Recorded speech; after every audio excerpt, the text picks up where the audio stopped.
What's up, happy little stands? It's your girl Morgan. It's Thursday here. Welcome back. Tomorrow is Friday. It is also Passover, so happy Passover to everyone who celebrates if you're watching this.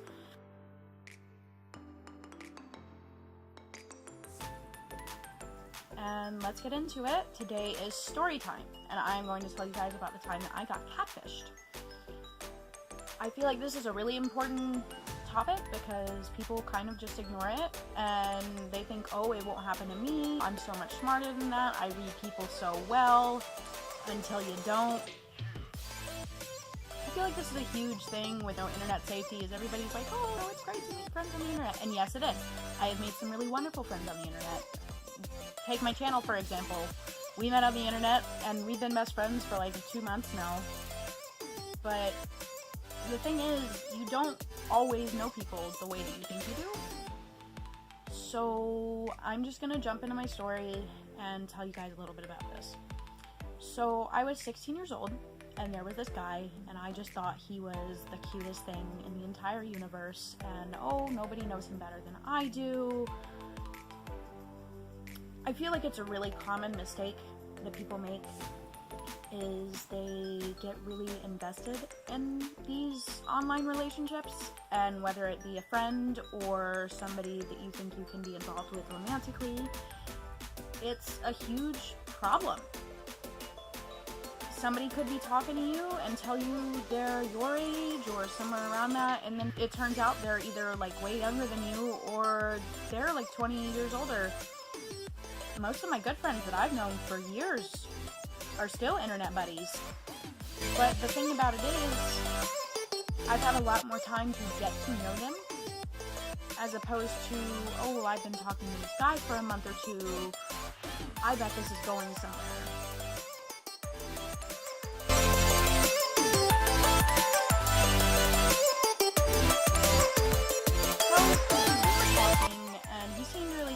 And his alias, as I'll call it now, I thought it was his actual name back then. His alias was Joey Sampson. Little did I know, he was not who he said he was. So we're talking, and I just spent hours at a time, sometimes even days, just constantly looking to speak to him. We would talk about life. We would stay up till 4 o'clock in the morning, just talking about everything. You know, my family, my friends. I mean, I didn't get super involved in, like, you know, giving him my information or anything. I got really lucky with that. Just a reminder, don't do that. It's terrible and you never know what can happen. Just be careful about the information that you put out there because it may come back to bite you later. So, Joey Sampson, I thought he was the cutest thing in the entire universe, and nobody could tell me different, and I was convinced that we were special, and we had a connection. You know, one day I'm gonna meet him, and we're gonna be together forever. And that is the mindset that most teenagers have when they go and they find themselves in an online relationship. I am not saying that every online relationship turns out that way. I know friends who got married who knew each other online via a video game for years, and ended up getting married and having kids, and it worked out for them, but you also have to be very cautious. And my best friend at the time was friends with him. She lied for him. He got her to lie for him and tell me that they were best friends and that they knew each other, and she thought nothing of it because she didn't want to hurt my feelings, and so she went along with it. He used to call her phone, and they used to Skype, and all sorts of other stuff. And that brings me to my next point, again, about not giving out personal information. Unless you really 100% know a person, and if you want to do those internet meetups, that's what me and the girls are going to do eventually when we can all afford it. At least just be safe and have a travel buddy along with you for the ride, just in case things don't go as planned.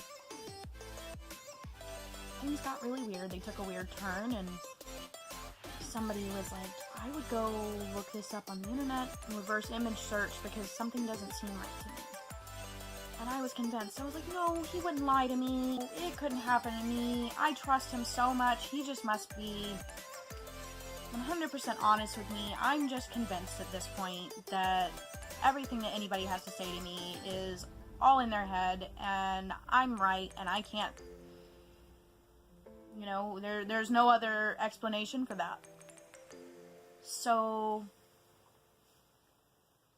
one day, out of curiosity, I was like, you know what? I don't see the harm in this. It shouldn't hurt to just check it out.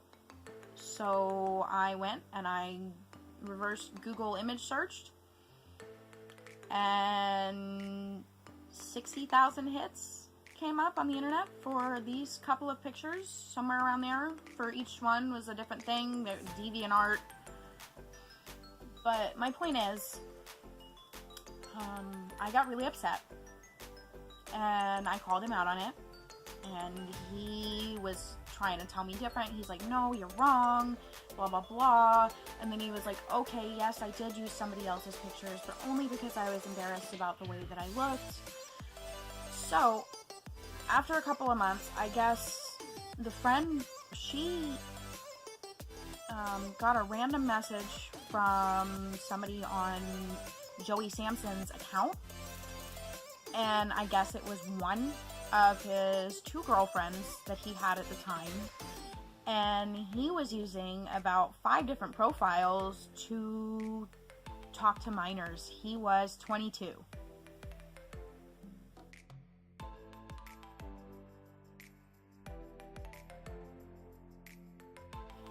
So that was the time that I got catfished. Please be careful. It's a tough world out there, and people can be anyone they want to be on the internet.